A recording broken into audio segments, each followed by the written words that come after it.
Slips, trips, and falls. Just part of the job, right? Wrong. Slip, trip, and fall hazards exist everywhere, but that doesn't mean a slip, fall, or injury has to occur. They don't. That's what this program is all about, what you can do to help reduce slip, trips, and falls for you and your clients. Slips, trips, and falls are the second most common cause of injury for home and community health workers. These types of accidents can result in serious disabling injuries and have a major impact on your ability to perform your job, and may result in lost work days, reduction in productivity, or diminished ability to care for a client. You can be injured by a slip, trip, or fall both inside and outside a client's home. Hazards inside the home include uneven or slippery floors, such as recently mopped floors, or wet bathroom floors when assisting with showering or bathing a client, wrinkled or worn carpet and curling vinyl tiles, rugs on tile, clutter in hallways and on stairs, stairs themselves, electrical cords that cross walking areas, open drawers, throw rugs and mats. Hazards outside the home may include surfaces such as sidewalks, steps, and wooden ramps covered with water, ice, snow, leaves, moss, or other debris, uneven sidewalks or curbs, holes hidden in the grass or sprinklers, debris or items left on the sidewalks and pathways, poor lighting, and animals and pets. If your client has a pet in the home, you should ask that they put the animal in another place, other than where you are attending to or providing care during your shift.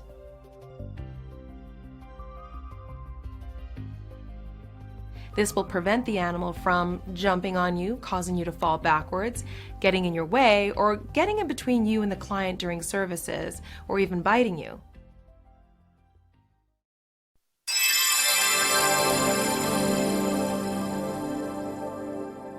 Being prepared by ensuring you have the tools you need to safely do your job, and by assessing your environment prior to starting any shift, such as removing trip hazards, is the best way to reduce your chances of obtaining an injury from a slip, trip, or fall. Remember this: slips and falls are preventable. You see, most slips, trips, and falls are caused by not paying attention to where you walk. How is that? Well, take this for example. The carpet was folded, but did that really cause the trip? Not exactly. If she had been watching where she walked, she would have seen the hazard and taken the second or two to correct it. The result? No trip, for her or for anyone else walking by. Keep your shoes on while you work, and always wear slip-resistant footwear. Watch for hazards inside and outside the home, and take the steps necessary to minimize your risk. Rinse and dry floors after cleaning to remove any slippery residue from cleaning products. Use handrails when climbing up and down stairs.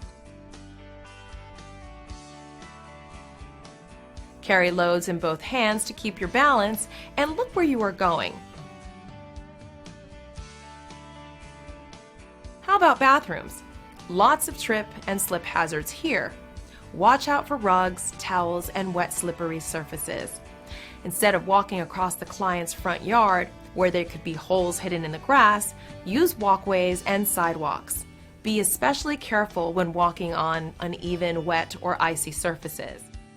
Should a slip, trip, or fall result in an injury, immediately contact your direct supervisor or the care center to report the injury or illness. All employees have a right to report any injuries or illnesses without fear of retaliation. The organization is prohibited from discharging or in any manner discriminating against employees for reporting work-related injuries or illnesses. If medical treatment is necessary, your supervisor or the care center will direct you to the nurse triage for assistance.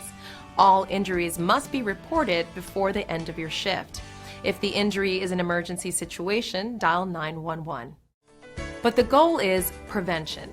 Nobody wants an injury to occur, and by following the steps outlined in this program, you'll be doing your part. Be aware of your environment and potential hazards. Correct hazards when you can before they contribute to an injury.